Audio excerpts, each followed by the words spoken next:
DK Shivakumar ಮುನಿರತ್ನಗೆ ಕರಿ ಟೋಪಿ ಎಂದು ಕರೆದು ಅವಮಾನಿಸಿದ್ದಾರೆ. ಹಿಂದಿನ ಶೈಲಿಯಲ್ಲೇ ಡಿಕೆಶಿ ವರ್ತನೆ ಮುಂದುವರೆದಿದೆ ಎಂದು ಮಾಜಿ ಸಚಿವ ಈಶ್ವರಪ್ಪ ಆರೋಪ ಮಾಡಿದ್ದಾರೆ.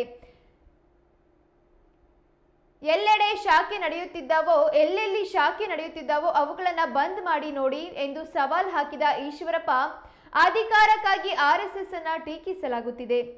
ಒಂದೊಂದು ಊರಿನಲ್ಲಿ ಗಣವೇಷಧಾರಿಗಳ ಮೆರವಣಿಗೆಗಳು ಕಾಂಗ್ರೆಸ್ನ ಕಣ್ಣು ಕುಕ್ಕಿಸಿದೆ.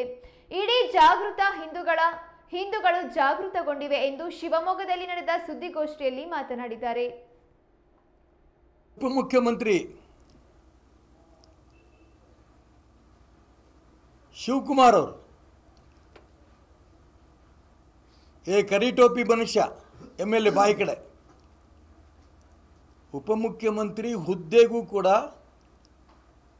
ಗೌರವ ಕೊಡದೆ ಆ ಸ್ಥಾನದ ವಿಶೇಷತೆಯನ್ನು ಅರ್ಥ ಮಾಡಿಕೊಂಡೆ ಅದು ಹಿಂದಿನ ಕಾಲದಲ್ಲಿ ಯಾವ ರೂಪದಲ್ಲಿದ್ದರೋ ಅದೇ ರೂಪದ ಭಾಷೆ ಇನ್ನೂ ಬಳಸ್ತಾ ಇದ್ದಾರೆ.